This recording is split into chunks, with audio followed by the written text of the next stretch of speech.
Good to be here with you. It's good to be with the brethren, period, because I know, like you're rejoicing to be back together, I hope, because it's been so difficult for us. I've hated it. I've hated not being with my church family.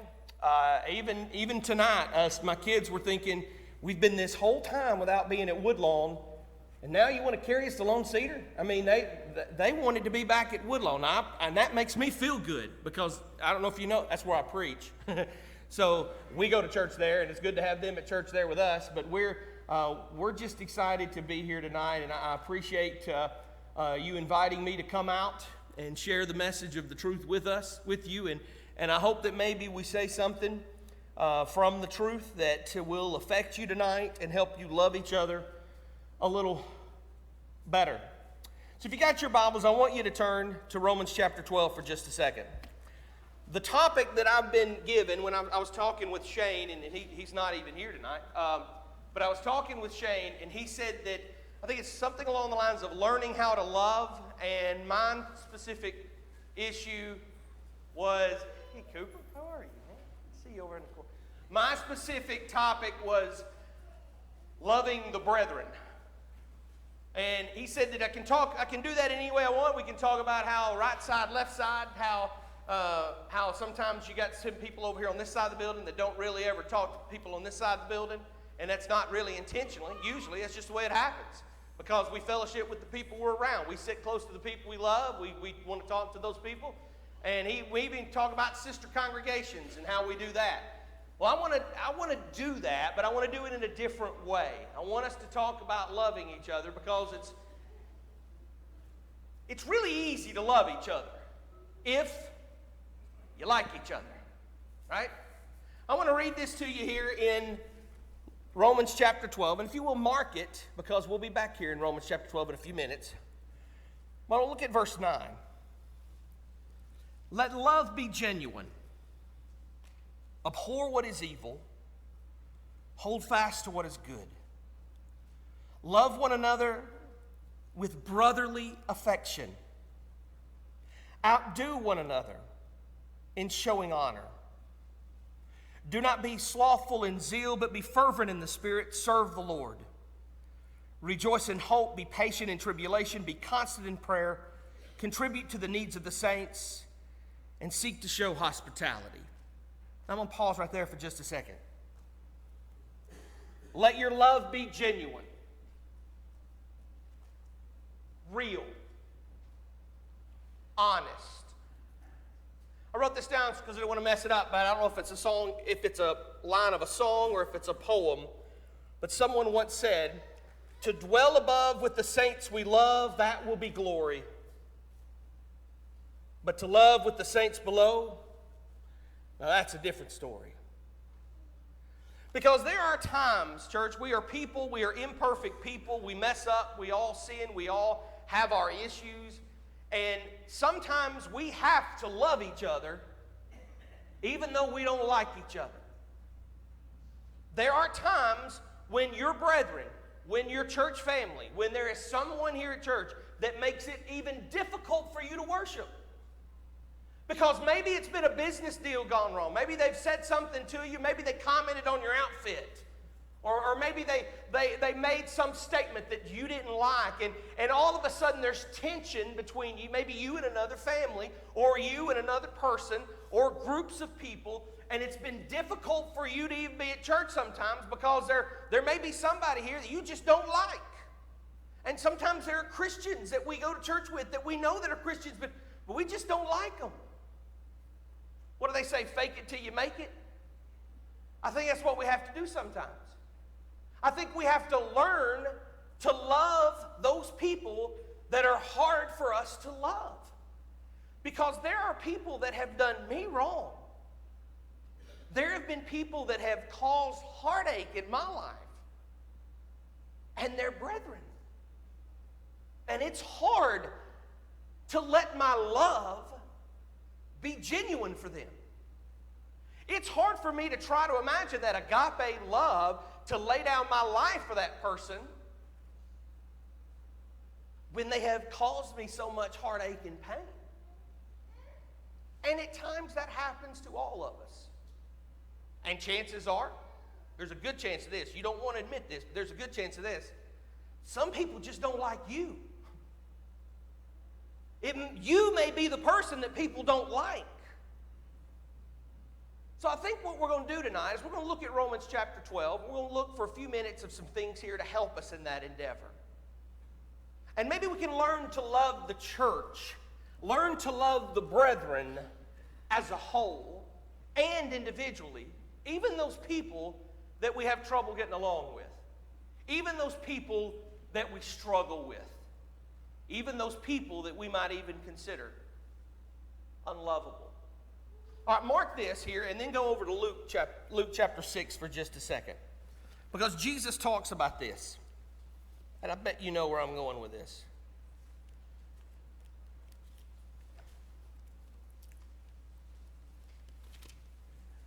In Luke chapter 6, I like it when you turn your Bibles. That's good. The passage here in Luke chapter 6 is love your enemies. For I say to you who hear, this is around verse 27, love your enemies, do good to those who hate you, bless those who curse you, pray for those who abuse you. To the one who strikes you on the cheek, offer the other also. From the one who takes away your cloak, do not withhold your tunic either. Give to everyone who begs from you, and from one who takes away from your deeds, do not demand them back. And as you wish that others would do to you, so do so to them. If you love those who love you, what benefit is that to you? Let's read that again. If you love those who love you, what benefit is that to you? That seems like a strange question because it does benefit us, doesn't it? If I love you because you love me, that is a benefit, but that's not talking about what we're thinking about here. Jesus is saying something a little different. If you love those who love you, what benefit is that to you? For even sinners love those who love them. So what Jesus is doing here, before we say any more, Jesus is saying, this is what the sinners do. The sinners can even love those that love each other, that love them. But you guys are up to a higher standard.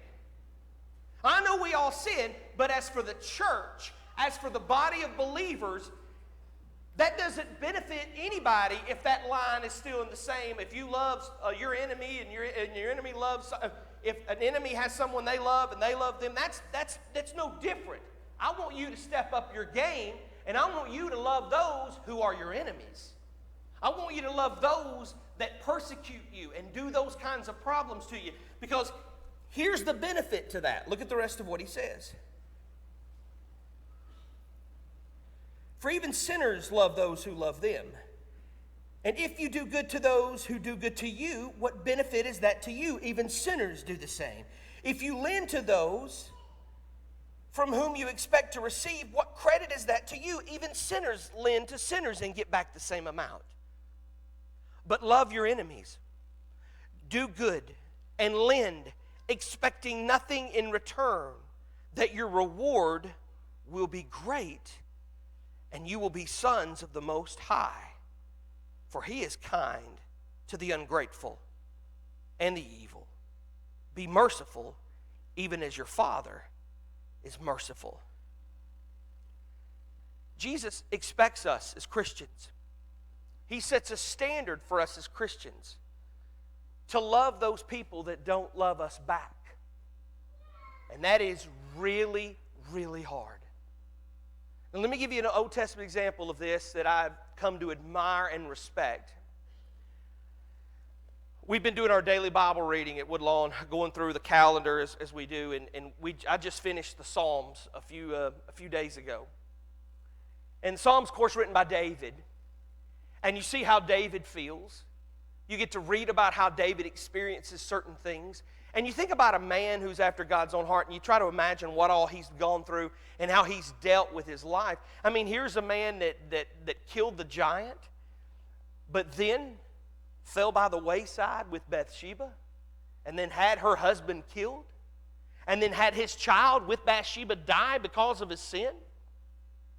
I mean, the emotions that this guy has had in his life have got to be just Sometimes you wonder how he could sleep at night. Even though he knows he's forgiven by God, he sought that forgiveness, he still struggled with things. But one of the things you really come to respect about David is that he loved Saul to the very end, didn't he?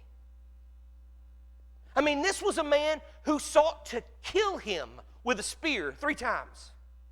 This is a man who chased him down. And David never understood why.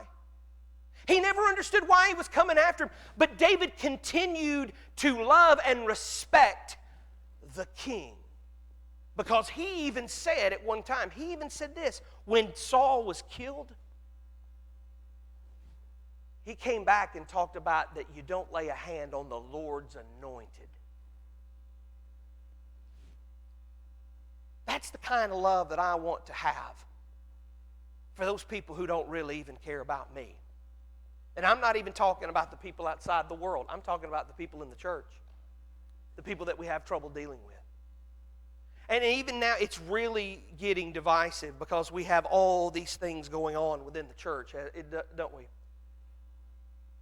You know, we got divisiveness among Christians of other churches in our area because there's still some that aren't meeting. And there are still some that are very adamant that we should not be meeting. And there are some that are adamant that we never should have stopped meeting. And they're butting heads. And you got some saying you should be wearing a mask every service around people. And then you got some saying that it doesn't matter if you wear a mask or not. It shouldn't matter. And you got people that are butting heads with one another and they're disagreeing with one another. And then we have this whole thing with this situation that we've seen in Minneapolis that's taken over the world, has it? Or the United States. And even churches are being torn apart, split down the middle because some people feel this way and some people feel this way. And it's going to get worse, I'll tell you this, because we're going to have a presidential election. And it's going to happen again with a presidential election. We're going to have some that are so devout on this side and some that are so devout on that side. And you're going to butt heads and you're going to say, how can we worship? How can we love? How can we practice love that is genuine? Well, the good news is Paul lets us know how. So let's go to Romans 12, and let's break it down there after when he finishes that little spiel. And I'm going to give you, there's a lot of points here, and I'll run through them because I'm usually long-winded, but I'm going to run through these pretty quick.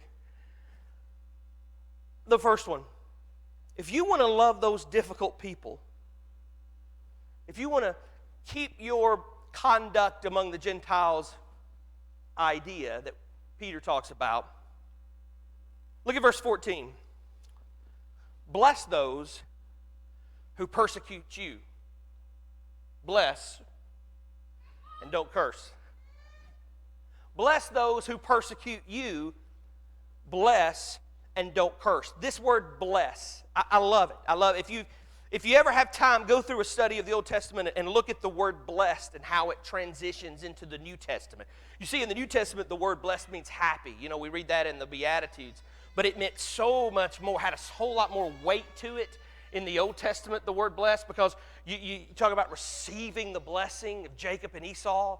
And you know how important that blessing was to receive that from the father Jacob, and how Abraham was passing that blessing down to Isaac, and the blessing being passed down. The word bless means this.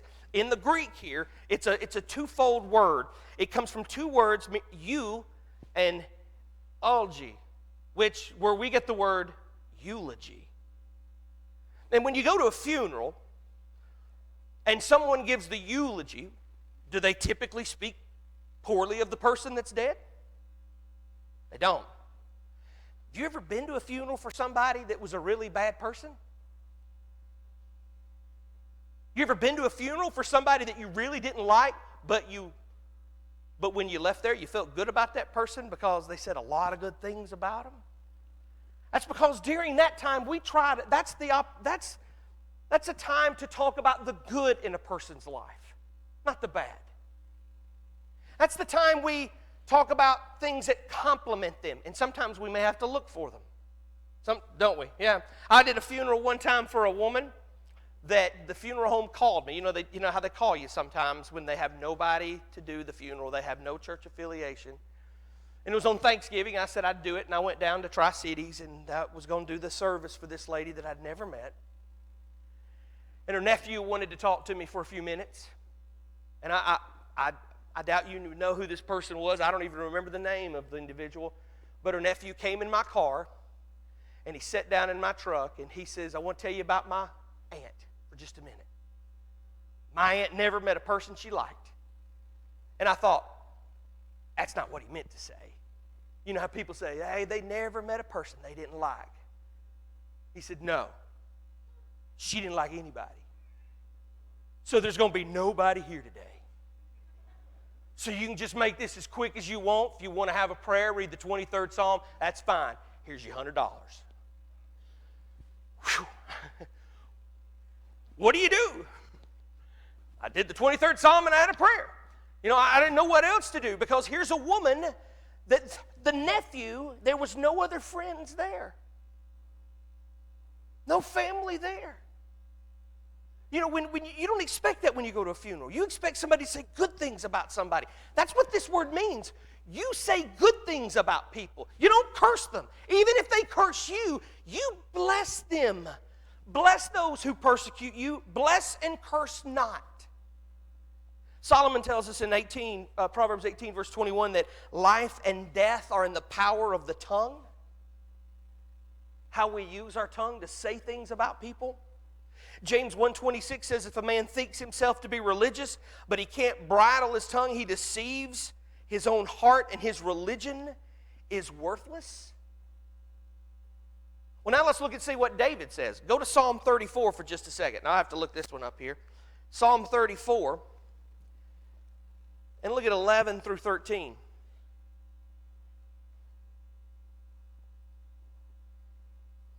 Come, O children, listen to me. I will teach you the fear of the Lord. So he says to children, come listen to me. It's a song. Come listen to me, and let me teach you about the fear of the Lord. What man is there who desires life and loves many days that he may see good? Keep your tongue from evil and your lips from speaking deceit. Turn away from evil and do good.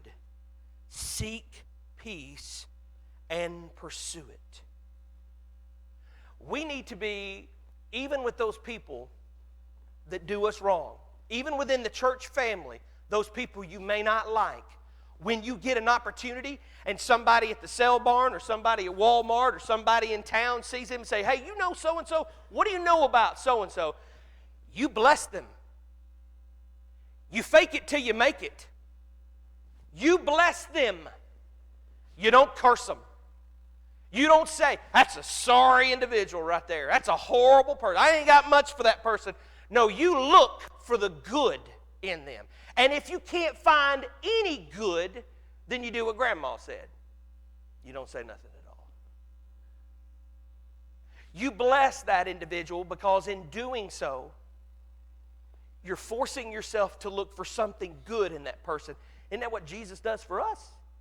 I mean, that's the reciprocating thing. What if Jesus was interviewed later after he rose from the dead? What if he was interviewed later and he says, what do you think about those Roman soldiers who just, pierced your side and nailed your hands? What do you want to say to those people? If you got the opportunity to talk to them, he'd say, well, that man was probably, I think he was a good father to his family.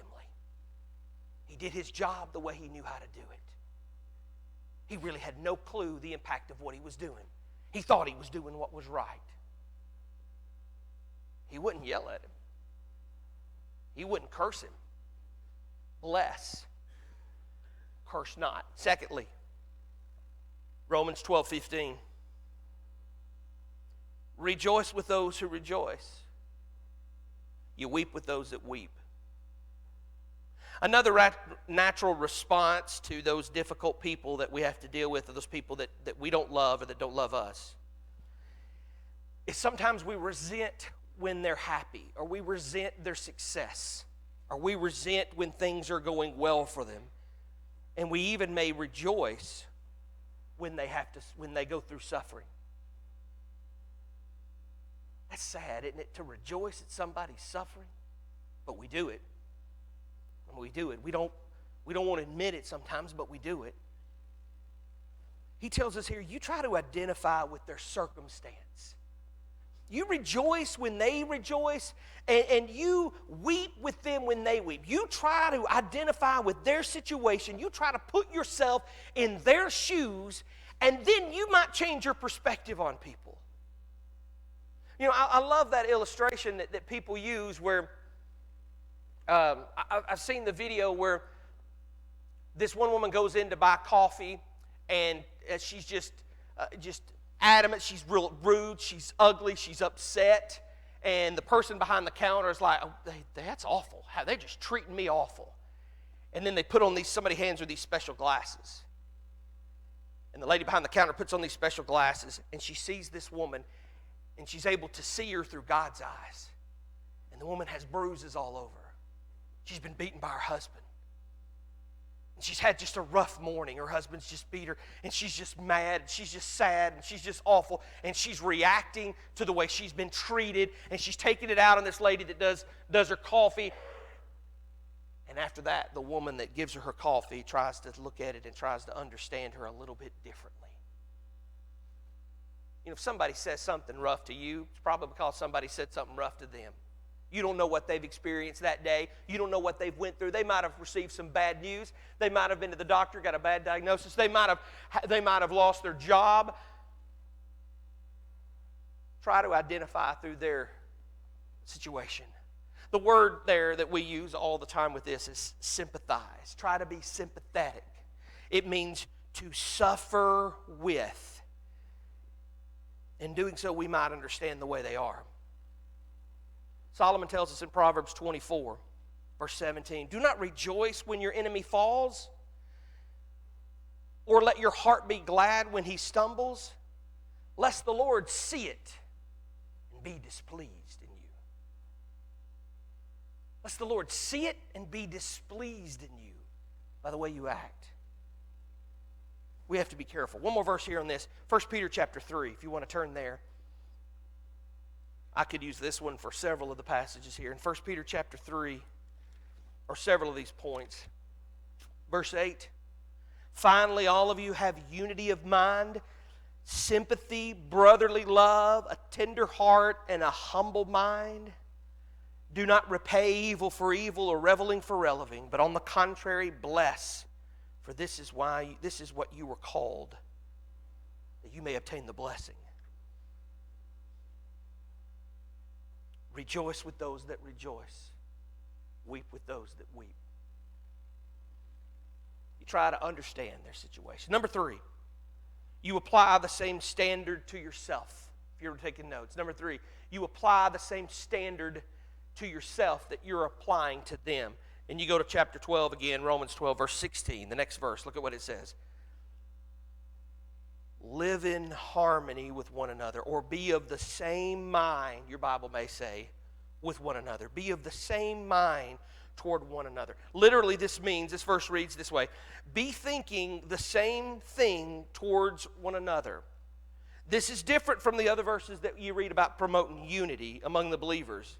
This means be thinking the same thing among one another and develop a common goal or thinking. It's be thinking the same thing towards them. All right? Now, this is one commentator puts it this way. Having in mind for another person the same thing that under the like circumstances one would have for oneself. I am to want you to have what, if I were in your position, would want for myself. You see that? Having the same mind toward one another. I am to look at you in your situation, and if I am in your situation, I would want this to happen. That's the way I need to be thinking towards you. Have the same mind towards one another, meaning you're trying to push your mindset into their mindset and see where they are and how they're living, and you want to try to put yourself there in their shoes, and you can understand them a little better. And then you see maybe why they treat people the way they do, or you see maybe why they haven't been very kind to you, and that's how you learn. Learn to love them. You know, we have to do that. You know, I love coffee. When I was a kid, when I started drinking coffee, I didn't like it. It's bitter. But now I love it. We learn to love things. got to do that with each other. Next, we'll move on.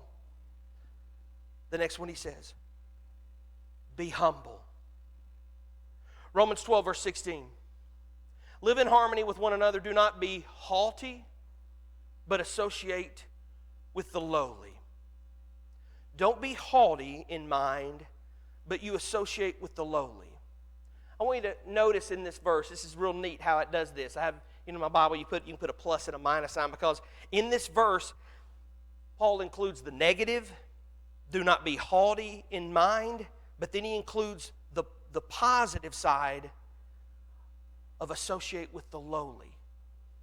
Don't be haughty up here, but put yourself down here. You've got both the positive and the negative side of that.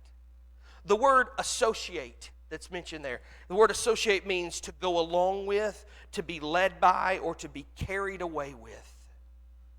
Never be wise in your own sight. Don't be a know-it-all, because if you become the know-it-all, then you know other people don't like you. Don't be haughty. Don't put yourself above them. This is hard because we do this a lot. We like to look at other people. We like to, the expression is we like to look down our noses at them. Is that how you say it? Is that what you say? You look down your noses at them, like, because you're looking down thinking, well, I'm so much better than you because I go to church on a regular basis. You don't come on Wednesday nights, and I go to Wednesday nights, so I must be that much bigger of a Christian than you. And we think so highly of ourselves because we're here. Paul's telling us, you associate with the lowly. You get down in there, you be humble. If you ever think that you are being too mighty and high on yourself, Paul later tells us, take heed lest you fall. Let him that thinketh he standeth take heed lest he fall. Put yourself in a situation where you go and help other people. We had a man come, Dr. Ryan Frazier came to our church back in December. We did a series called Christ Over Depression. He wrote a book on depression, and a wonderful book, but he's a doctor at Freed-Hardeman University, and in the whole premise of the book is that if you want to get over depression, sometimes you do need medication. That's part of it. That happens. But if you really want to help yourself try to cope with and live with your depression to be better, is you go help somebody that's less fortunate than you. Go do something for somebody else that needs it. And then when you put yourself in that situation, you learn to be humble. Jesus became humble to us. That's what he did. He left the comforts of heaven. He left the comforts of being there in the throne room of the Father. You ever get home, guys, from a long day at work, and you just get in your recliner, and you cut on your favorite TV show, and you got your glass of sweet tea there, and you got your favorite snack, maybe popcorn or Cheez-Its or whatever. Cheez-Its right now for me. I'm loving the baked Cheez-Its. You got your little snack there, and you're just all comfortable, and then somebody says, "Hey, Matt, can you come bring this to me?" Don't you just hate doing that? You got to put your tea down. You got to put your box up high enough so the dog can't get it. You got to let your recliner down. You got to get up, take your blanket off, and get up. And what is it? Never mind, I got it. That's what Jesus did. God said, I want you to go down, and I want you to go to this world, and I want you to be in the form of a baby. I want you to have somebody have to care for you and take care of every need that you have. You're not going to be able to feed yourself. You're not going to be able to change yourself. You're going to have everything taken care of that for you. And then I want you to go and I want you to live a life for me, and I want you then to die for these people. It's going to take you about 33 years. And he left heaven to come down and do that. Now that's humility. That's Philippians 2 right there. That's Philippians 2, taking on the form of a servant, making yourself lowly. Jesus talks about it when he washes the disciples' feet. Remember that? When he pours that water in a basin in John chapter 13, and he kneels down, and he gets down there, and he lifts up Peter's foot, and he starts washing Peter's foot, and Peter says, "Oh, no, not my feet. No, you don't want to touch my feet. My feet are nasty."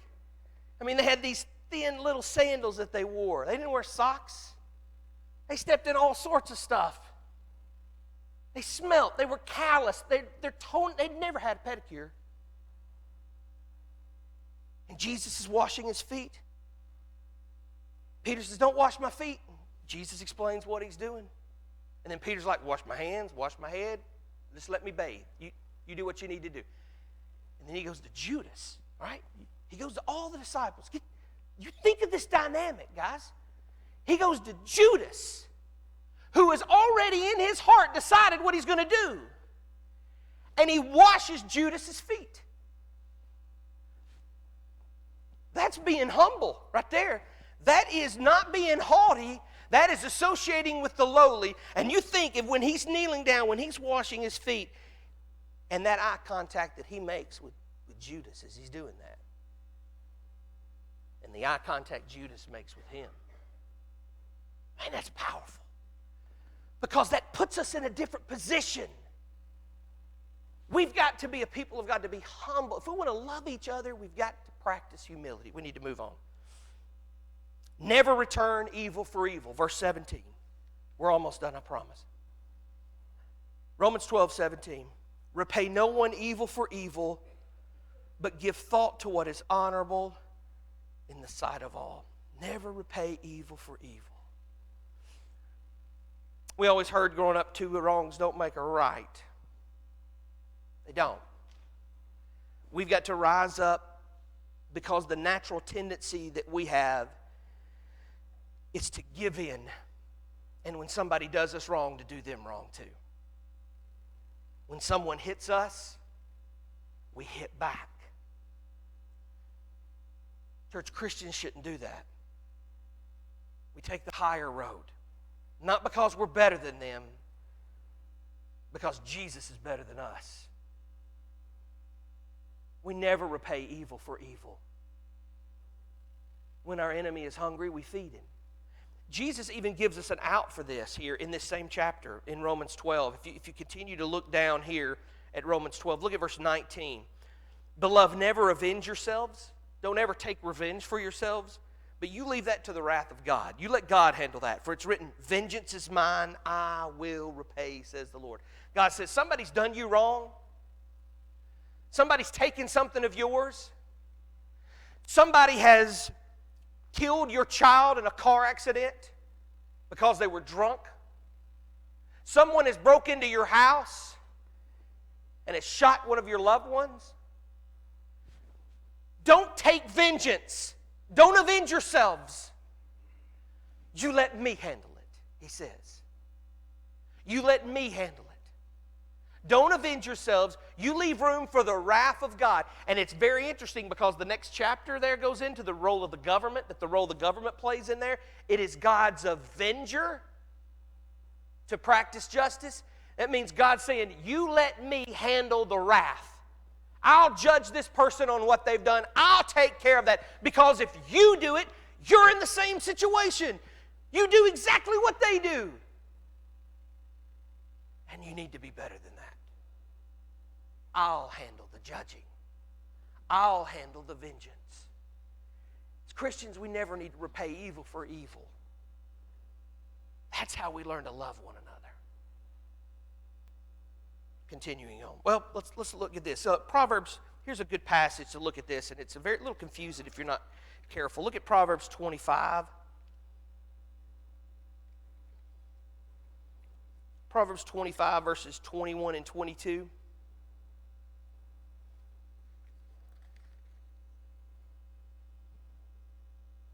If your enemy is hungry, give him bread to eat. If he's thirsty, give him water to drink. For you will heap burning coals on his head. This is later reiterated in the New Testament. You will heap burning coals on his head, and the Lord will reward you. You know, usually the picture of burning coals on a person's head initially sounds like you're trying to cause them pain. You know, I'm going to do good to you because I'm going to make you feel real rotten for treating me bad. That's what we think it means. No, that's not what it means at all. It has two different meanings that we miss. So get this. It seems to be a picture of stirring up coals of a fire to rouse the fire back to life. You ever had campfire and the fire go out, and you take those coals and you poke at them a little bit to rouse it, or you blow on it to make it light up again. It's a picture of stirring within a person a response of remorse when they see your kindness in the face of their meanness. This might be what Paul is saying here. Maybe another one, the second meaning. Another thought is that heaping burning coals on the head refers to a time when keeping one's hearth fire alive was a life-saving necessity, meaning they needed that fire to have a life-saving reason. If someone could not keep their fire going, then they would go around town carrying some sort of container on their head, asking for people to put hot coals to rekindle their fire. So putting coals in this container on someone's head would benefit him fulfilling a need. So instead of repaying evil for evil, you heap burning coals on their head because they needed that coals to burn their fire. Their fire had went out. They've put something on their head. They're going around trying to find somebody that will give it to them. You be the guy that gives it to them. And that kind of fits it, doesn't it? You be the one that puts it on there to give them life again. Never return evil for evil. We need to move on. You got to go home. Give thought to what is good for others. Romans 12:17. Go back to Romans 12.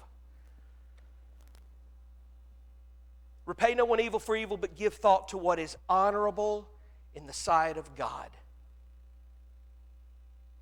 If possible, as far as it depends on you, live at peace with all men. 2 here. Give thought to what is good for others. The word here means to think ahead of time, take forethought. And that's where we go to Philippians 2. And we cannot talk about this without, we've already cited it, but we need to go there and look at it. In Philippians chapter 2, and you look at verses 3 and 4, do nothing from selfish ambition or conceit, but in humility you count others more significant than you do yourselves. Let each of you look not only for his own interest, but also for the interest of others. Have this mind in you that was also in Christ Jesus. You give thought to what to do that is honorable in people. You forethink it. You set yourself up. Counselors put it this way. If you know you got a dangerous situation that you're having to face at work, and you're afraid of what might happen, you rehearse the scenario in your mind of what you're going to do when something happens, of how you're going to handle it. That's what it is. You do what's honorable in the sight of all. If you're afraid you're going to have an exchange by somebody here that's going to upset you or make you mad or do something, then you replay that in your mind and you already know in your head, if they do this, I'm not going to let it get the best of me. I'm going to shake their hand and tell them I love them. I'm going to put my arm around them and say, I'm sorry you feel that way. Or I'm going to invite them out to dinner. Take them to Curtis's. You set in your mind, you take forethought of what you're going to do to be honorable in the sight of all. The last one. Live at peace with everybody. As far as depends on you, he says there, to live at peace with all men.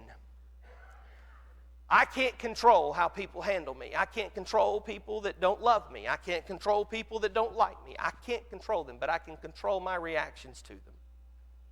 And that's what we need to be. Control that, and we fake it till we make it, church. Because we can't expect to go to heaven with these people and celebrate if we can't live with them here on the earth and love the brethren this way. Remember what I said at the very beginning there? The little slogan? Man, isn't that so good? It's so real, too. To dwell above with the saints we love, that will be glory. But to love with the saints below, whew, that's a different story. Writer of Hebrews tells us, strive for peace with everyone and for the holiness, because without which no one will see the Lord. We always talk about the holiness. You got to have the holiness, because without holiness no one will see the Lord. But he also says in that same passage, he says, strive for peace with all men and holiness. So you add that to it, you got to live at peace with each other, because if you can't live at peace with each other, you won't see the Lord.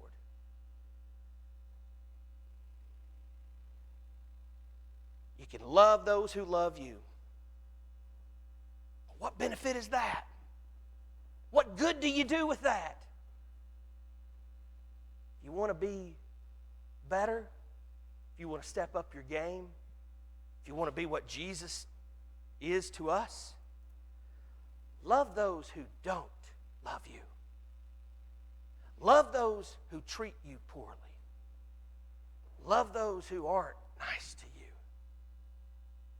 And in doing so, you'll be better because of it. It may not change them, but it will definitely change you.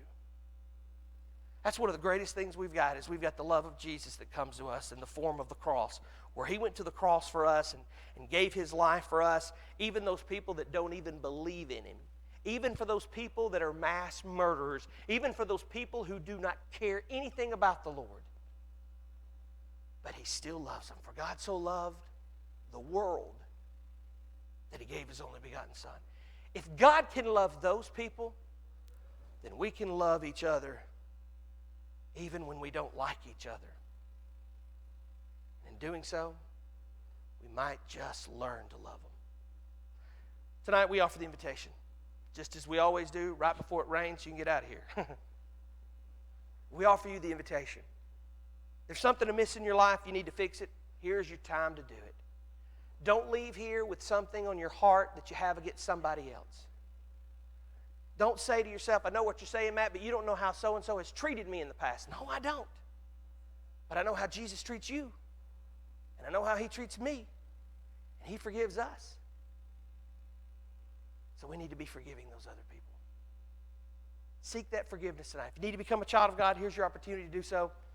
We have the means necessary. The blood is here. Jesus is here.